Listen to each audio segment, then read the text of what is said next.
Thank you for the opportunity to give this talk, which was just been said is going to be on how we can propagate the universe with gravitational waves. Now, in particular, I want to focus on the very early universe, particularly inflationary era. And if I have to make the question more, the topic more specific, we're going to see how we can probe inflationary particle content by using just gravitational waves as our probe. And we will get very far away indeed, just by focusing on gravitational waves. First of all, I've introduced very quickly the single field solar scenario, in particular its successes and signatures, and what we know about it thanks to observations. Then I will stress the importance of the upcoming gravitational wave probes.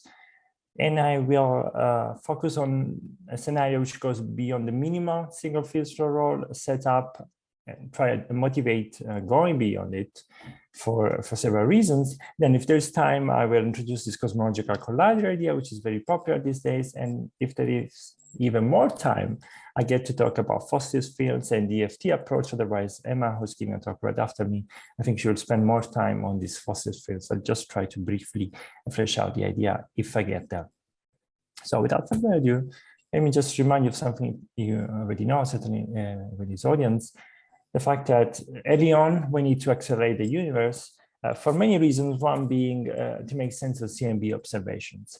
Now, these accelerations need to last long enough for what we see in the CMB to be fully explained. And we can do it in several manners. The simple one being something that looks like a cosmological constant for a while, but then gives way to, a radiation domination era, matter domination era, and so on and so forth. Because, well, if we stick a cosmological constant in the early universe, then we just accelerate forever.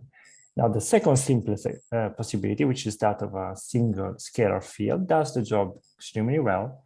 So just pictorially, you can think of a potential that's very flat. So indeed, it acts like a cosmological constant, but then eventually becomes steep so that inflation can end, and we can have what we normally recognize as the hot-big band model with, radiation domination and so on and so forth.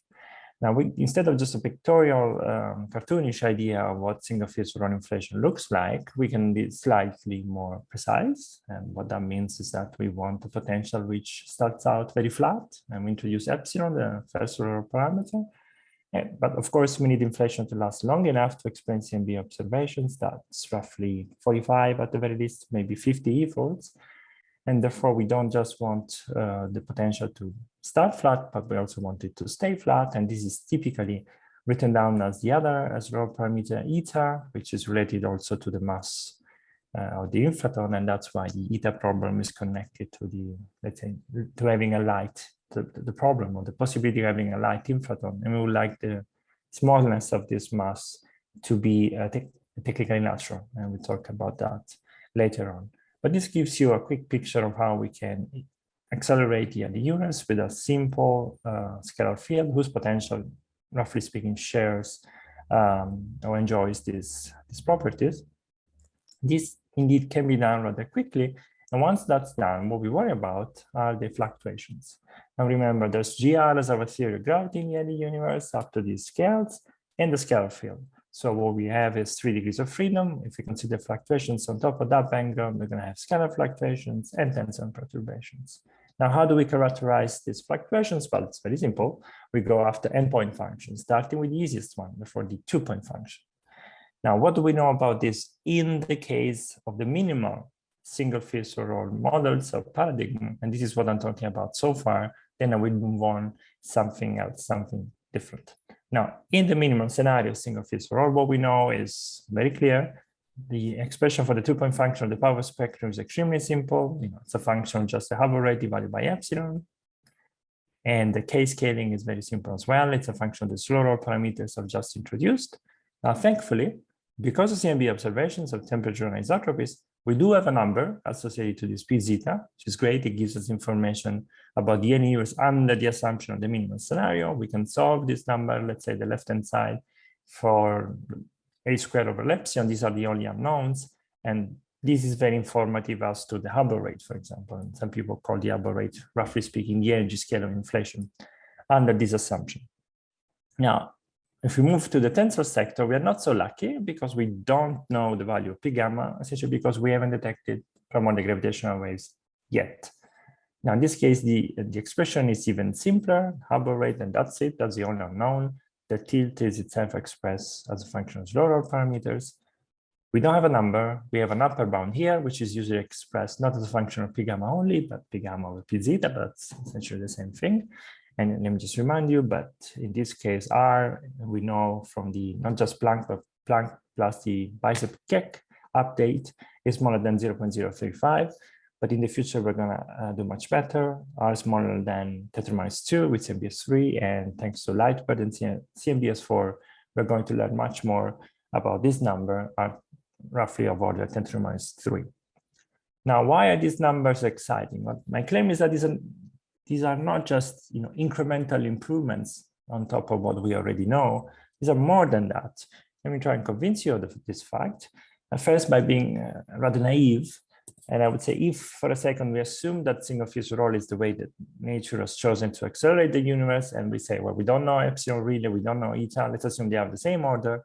In that case, automatically we get R to be order 10⁻², threshold which we're going to cross very, very soon. But of course, there's no deep reason to believe that epsilon and eta are the same order. So we move on to something slightly more compelling. This is the case of models such as the Starobinsky model, which are doing spectacularly well when it comes to agreement with observations, but also from the top-down perspective. It's easy to embed, let's say, Starobinsky model in supergravity and so on. And so these sort of models are very compelling from every perspective. But there too, we know that NS, the scalar spectral kit, which is known, remember 0.96, fixes the number of U-fold in this model, and the prediction for R becomes very clear. Once you plug in the numbers, you get R must be of order 2 times 10⁻3. This is a value that we're going to either roll in or rule out very soon, thanks to CMBS4 or Lightbird again. And so the possibility of ruling in or ruling out such a good model, together with, I remind you, the Higgs inflation, because in the large field limit, these two essentially have the same prediction. Well, this is what I would call a qualitative improvement, because we're going to rule in or out some of our best inflationary models. So it's exciting that soon we're going to know crucial information. And overall, I should say, just to give you a broader picture of single field slower inflation before moving on to richer dynamics, is the fact that, well, this is the typical Planck plot on the y-axis, the tensor to scalar ratio, on the x-axis NS. And remember, there's a slight update by Bicep and Keck, but to make a long story short here, some single phase slower models are sort of ruled out, say natural inflation, for example, but which we'll talk about very soon. This is the violet band, but Starobinsky is right here. So it's doing extremely well when it comes to observation, and also actually even here, although the dots are not drawn here, it's also sitting right at the center, right in the soft spot, in the sweet spot here. So the usefulness of the single phase roll idea is very clear. Some models are ruled out, sure, but some survive and survive very well in very good conditions. So this calls for the following question. Why am I bothering you today with the idea of going beyond the single field slower scenario? But the first one is important. Which one is it? Well, suppose we detect primordial gravitational waves. So we set a value for R. Immediately, we will be tempted, if we assume the minimal scenario, to say that we know the energy scale of inflation. Because remember, we can solve P zeta for h squared over epsilon. P gamma we solve for the Hubble rate. Essentially, we know the energy scale of inflation. But this one-to-one relationship between R and the Hubble rate is not there even within single field models. And it's definitely not there at all for multi-field inflation. And several of these models are very compelling from the, let's say, top-down approaches from that point of view. And so the idea of just making extraordinary claims without extraordinary evidence is not a wise one. We need to characterize compelling multi-field models before we can say anything about the universe, even if we do detect primordial gravitational waves. So this is the first reason why we need to go beyond this scenario, given that there are plenty interesting possibilities beyond it. Why do I say that? Well, for example, moving on to the second motivation, within string theory, you start with 10 space-time dimensions, you need to compactify them, and in the process of compactifying, you end up with, well, a 4-dimensional EFT with many moduli fields. Now, I remind you, moduli fields are scalar fields, but actually within this construction, there's room also for gauge fields. And these two is strongly suggestive that a multi-field dynamics is even more likely from this point of view than a single field one. And therefore, the multi-field one is very much worth studying.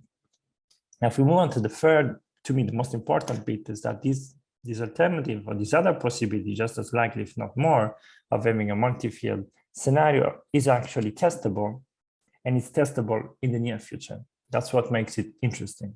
And in fact, even if I sort of artificially restrict myself to gravitational wave probes or the inflationary particle content, there is plenty that we can learn about it just by focusing on primordial gravitational waves. In particular, if I'm looking at the power spectrum, if I just look at the scale dependence or spectral shape, as it's called, and the chirality of the signal, there's plenty I can learn, and possibly even more by studying the gravitational wave non-Gaussianities, as I hope I will convince you in the coming slides. In fact, to make my point clear, I will do two different steps. The first step is to focus on an extremely specific class of models known as axial inflation in one probe, of course, primordial gravitational waves.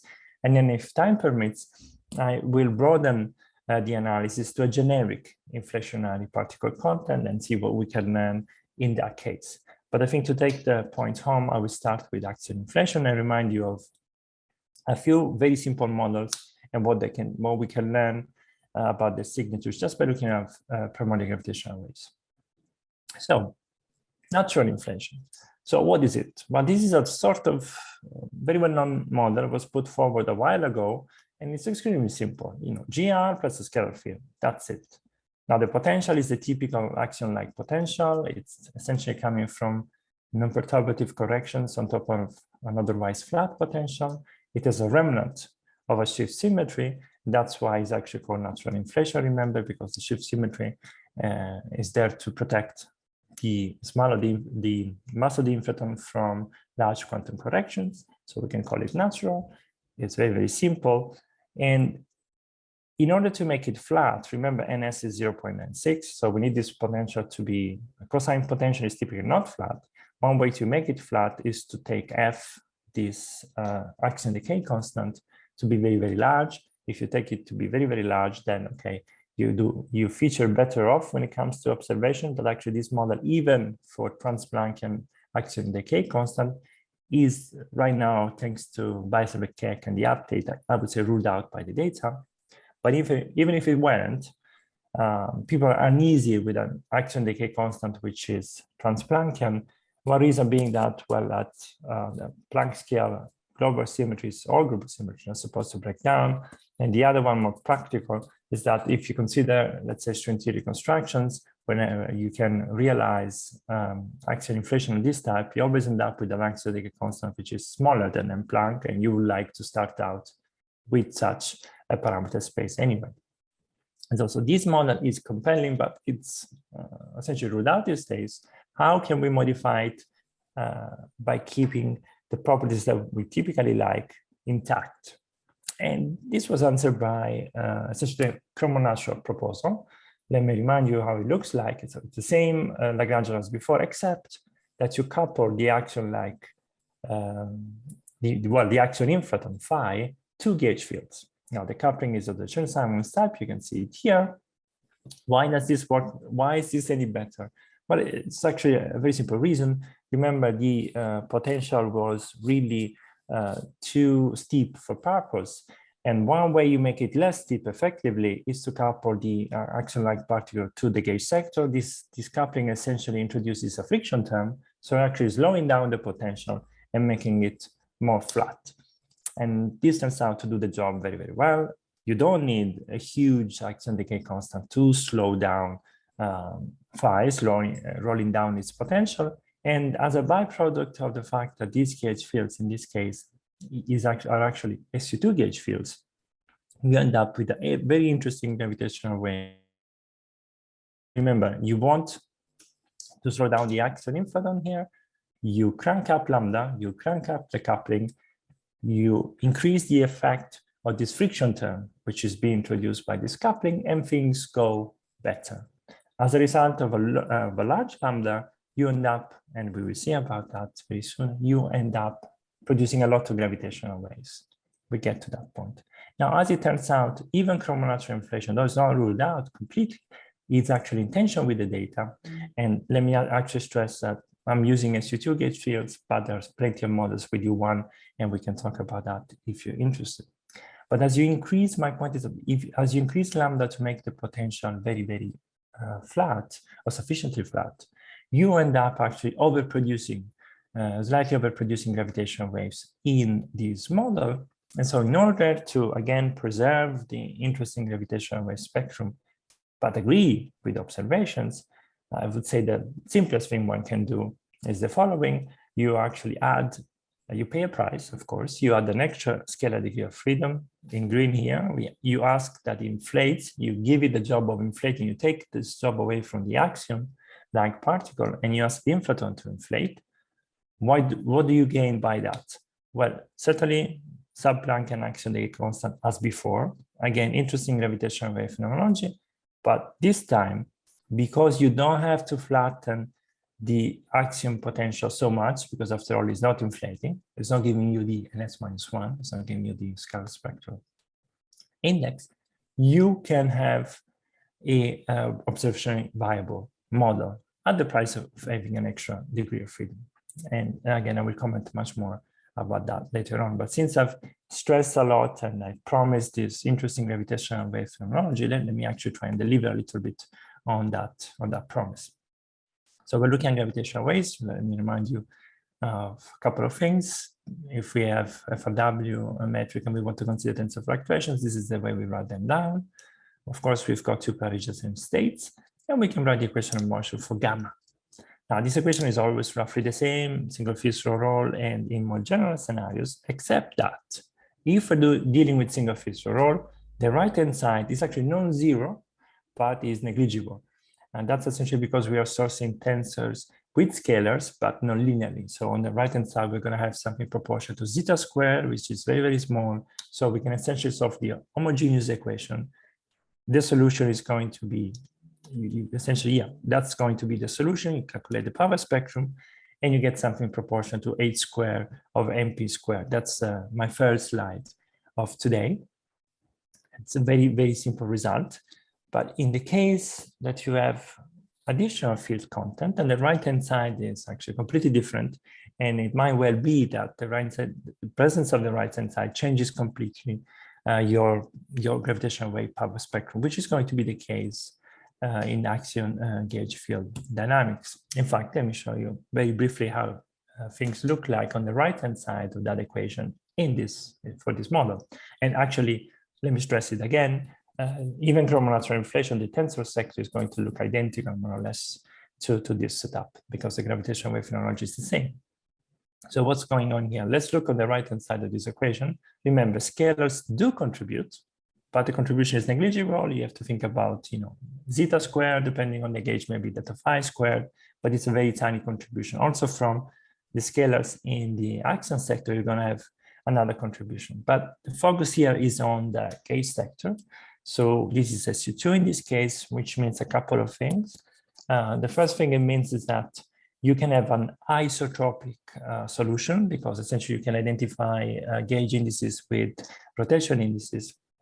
That's how you get this isotropic solution. This is well known. It goes back to work by Sheikh Jabari and collaborators. That's the first thing. And actually the isotropic solution is an attractor, which is important for, well, if you want to feel good about starting with an isotropic solution, it's good to know that even if we start with a Bianchi type, let's say we end up having isotropic within a few efforts.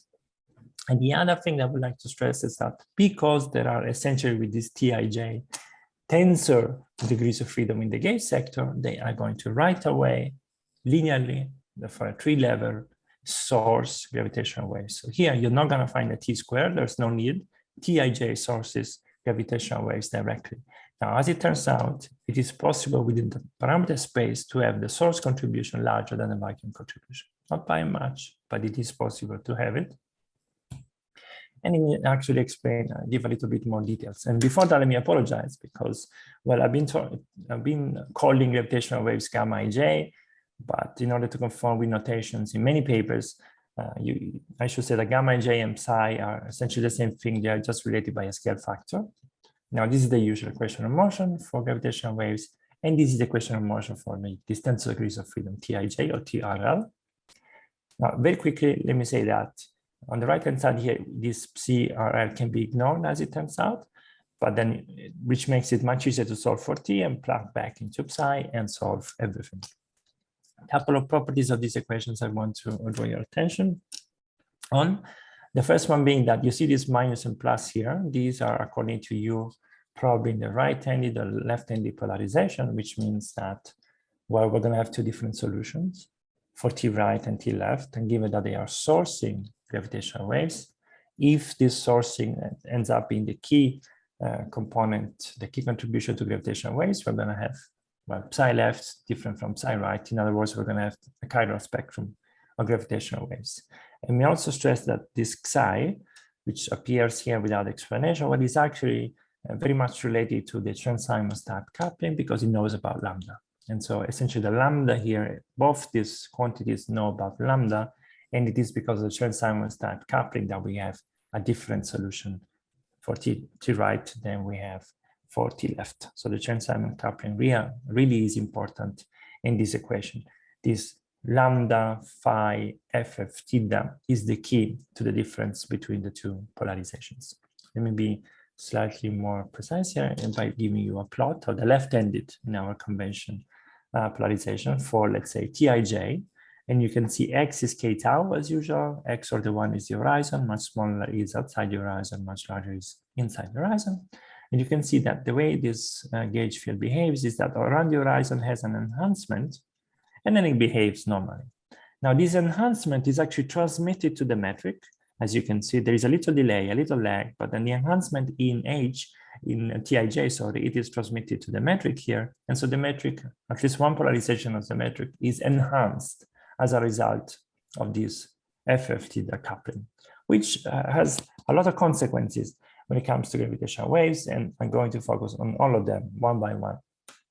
Now, the first consequence is the spectral shape. It's the, if you will, the wave number dependence of the power spectrum or the spectral shape of the gravitational wave energy density in these sort of models. Let's see how that works. Now, what I'm plotting here is the gravitational wave energy density as a function of frequency, but I could be plotting the power spectrum. It's roughly the same thing. And I remind you that for single fields or roll, remember, we have a slightly red-tilted spectrum. This is what we expect. And of course, at small scales, if we're trying to use, let's say, laser interferometers to detect primordial gravitational waves, that's really not possible because this is typically the prediction. Now, LISA won't do anything. LAG, of course, hasn't done anything. Maybe BBO could do things barely, but certainly not LISA. Nothing at very small scales that's coming in the near future. Now, when it comes to these other multi-field models of action with gauge fields, then pictorially, at least pictorially, the situation can be rather different in the sense that you can have a bump-like feature in the power spectrum that does the job, and therefore your signal can be detected even at small scales. Now, let me be slightly more precise and remind you, this is a matter of just spectral shape. There are additional properties to this gravitational wave spectrum, which is due to this action gauge field dynamics.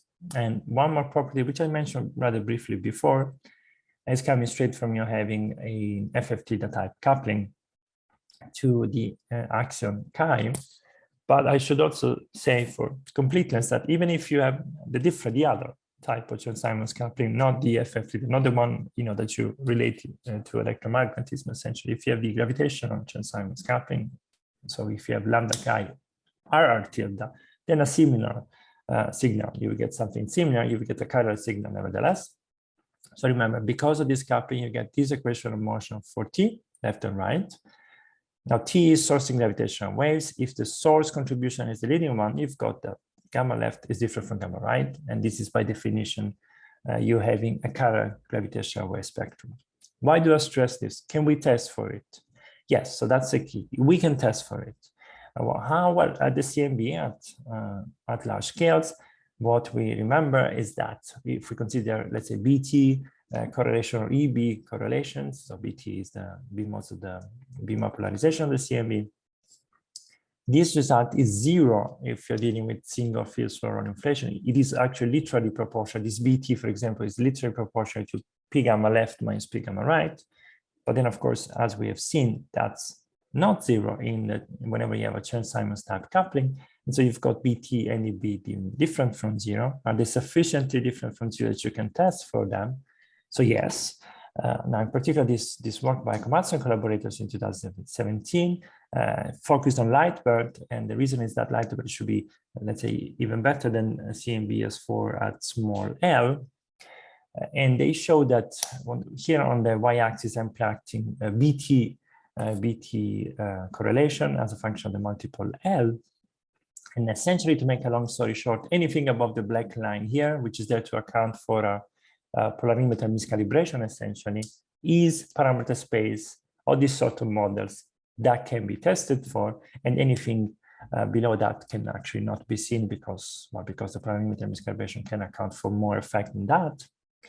And I would say that in this work, actually, people went farther than what we had done. First of all, because they looked at what the instrument can do, but they also, inspired in part by our work, but trying to be much more general, they actually use a parameterization instead of a specific model. And here you can see the typical one with a log. And I should also stress that a couple of things. First of all, this pivot scale in the model I've been talking about so far can vary very widely. You can have KP at CMB scales or actually KP at laser interferometer scale, so you've got plenty of parameter space there. Whilst on the other end is sigma, which is essentially the broadness of the peak. In the model that I've talked about so far, and similar models actually has value of sigma order 1 to order 10. So there is less freedom in that case.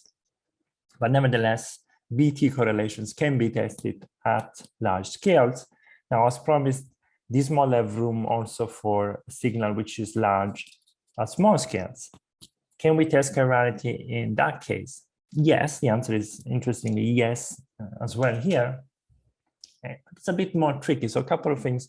If you want to test circular polarization, after we're talking about chiral gravitational waves, then typically one would have to have at his or her disposal a interferometer with a non-planar geometry, essentially because planar interferometer cannot tell the difference between, let's say, a gravitational wave, which is right-handed coming from the top, from a gravitational wave which is left-handed is coming from the bottom. So in order to get around the fact that we need a non-planar geometry, one proposal, which goes back to Smith and Calvin and even before them, is to consider cross-correlation between interferometers at different geographic location. Now, interestingly, recently following up an idea by Seto, what was noticed, which is actually very, very good news, is the fact that we can actually use the fact that, let's say, LISA or in general any interferometer in the solar system is not completely at rest with respect to the cosmic rest frame, and therefore it has a dipole with respect to it, which makes it effectively automatically non-planar. And in that case, we can also test chirality. Now, of course, the price to pay here is that any effect is proportional to the velocity that we have with respect to the cosmic rest frame, and there is a factor of 10 to the minus 3 there. This V is roughly 10 to the minus 3 in the description on the dipole. And so the effect is not huge, but crucially, we can test chirality even with a single interferometer, even if it is planar, essentially because of the kinematically induced dipole, which is quite interesting, I would say, which is good news. And yeah, I refer you to the paper for further details. So chirality is a property which goes back, it can easily be traced back to the Chern-Simons coupling. Remember, I talked about the FF tilde, but it could be also RR tilde, but it's a rather distinct property which we can test just by looking at primordial gravitational waves. So any operator like that can be tested in this manner, which is quite interesting. Now, so far, I've only talked about power spectrum. How about the bispectrum? Well, that's the obvious next step, right? So we look at gamma gamma, the two-point function about gamma gamma gamma or HHH. This is the same notation. Now, again, this has been looked at in these models, and very interestingly, it can be, okay, slightly equilateral for the expert in the audience. So this is a roughly equilateral shape. This is a way to characterize the momentum dependence of the bispectrum. So it's not exactly equilateral, and this can be made very, very precise by introducing a scalar product. But the most important bit of information is the fact that the amplitude of this bispectrum, the amplitude of the associated FNL for tensors is not R squared as it is in single field surround models. I remember R is very, very small, so we're talking 10 to the minus 4 here, but it can reach much larger values, which is interesting because you can already place constraints on these class of models by using Planck. We're going to do much more actually using upcoming data.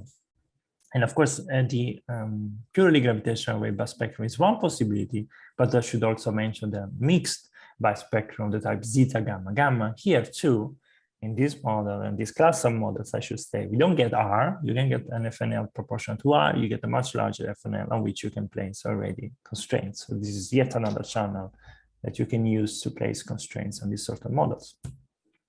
And for people that might be interested in the other possibility, I just added this morning the slide because I get a lot of questions also on the U1 model. Now remember, we'll be using SU2 gauge fields here. And I stressed a couple of differences with the U1 model when I first introduced this Lagrangian. I just want to say a couple more things. And I would say that the gravitational wave phenomenology is different in the two models, essentially for the reason that I mentioned before, and that was that in the SU2 case, you're sourcing gravitational waves linearly at tree level, and therefore not so for scalars. And so that the way you source scalars and the way you source tensors in the SU2 case is rather different. Whilst for the U1, the way you source scalars is this one, so loop, essentially loop level, and the way you source tensors is this one, again, at the loop level. And so the behavior of the scalar sector and the tensor sector is much more similar in the U1 case than it is in the SU2 case. That's one key difference.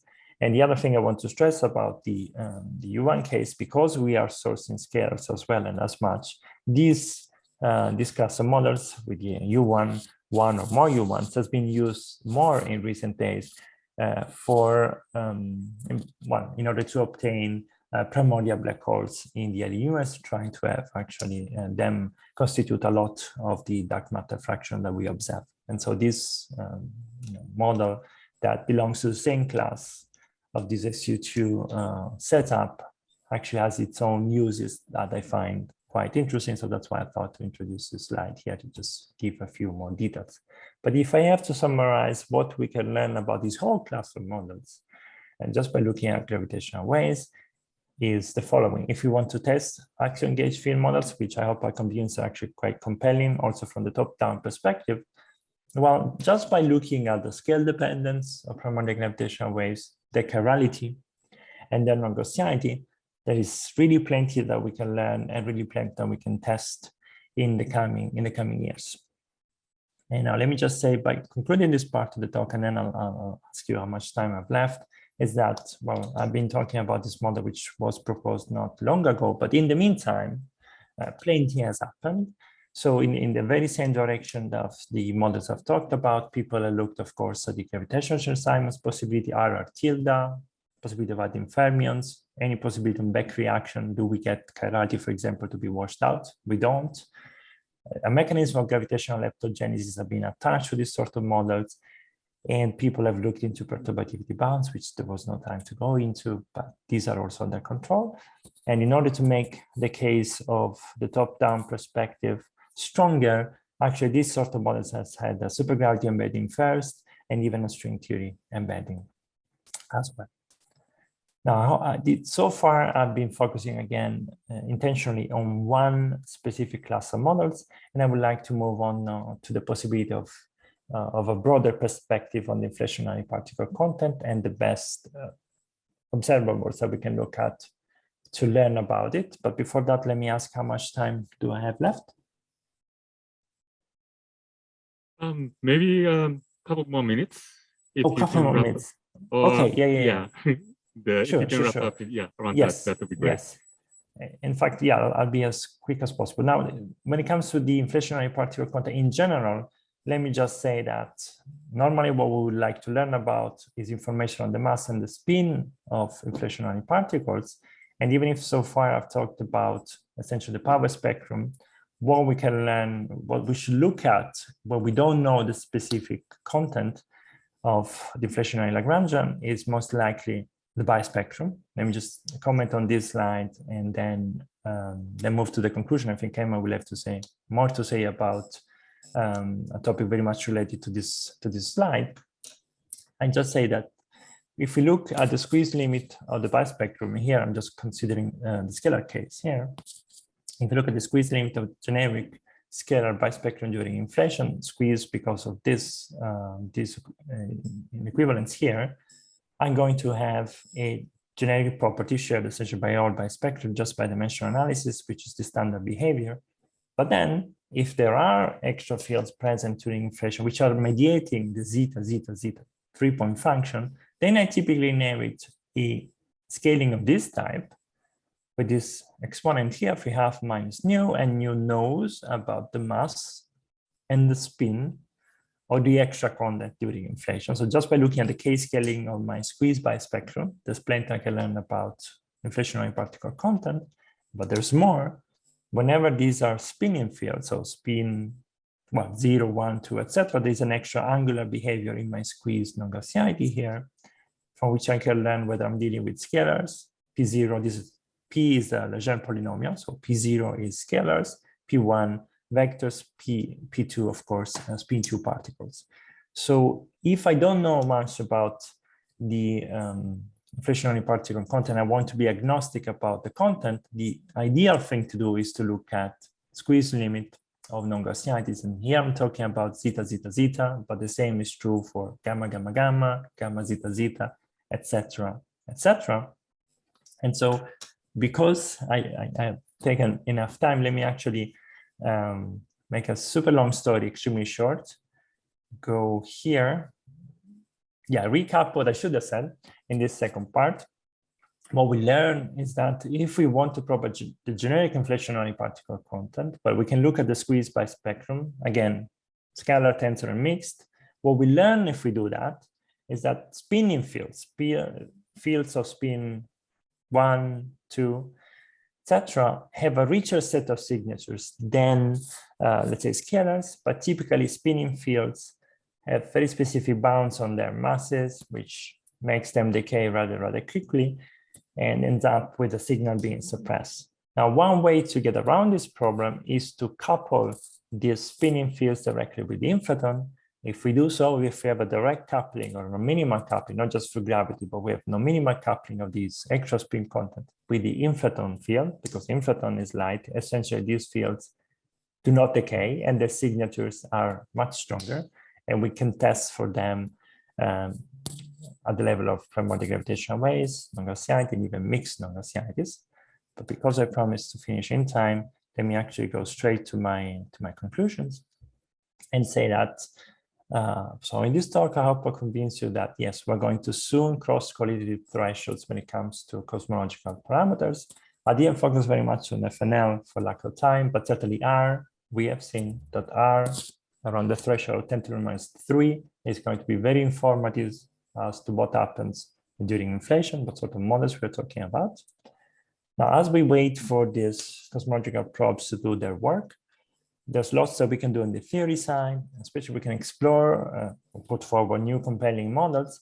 But most importantly, we need to build a theory to data pipeline to test inflationary particle content, which includes compelling multi-field scenarios. Because when it comes to single field error, most things have been done. This is not the case for several multi-field scenarios. Now, of course, at reach, as we always say, there's a deeper understanding of the early universe. And if the energy scale of inflation is very high, we have a connection with high energy particle physics. But I would say that normally in this business, we are at the point that sometimes we are after models that are very compelling from the top-down perspective, but are not testable, or sometimes we just end up writing down all the most general signatures associated to inflationary models, but this doesn't have a backup from the higher dimensional point of view from, let's say, UV complete theories. Now, we are lucky that these days, and axial inflation is certainly an example of that, these days, there are several inflationary models, several classes of inflationary models that are both compelling and testable in the near future. And this is a very nice position to be in when it comes to the next decade or two. Let me actually stop here and thank you.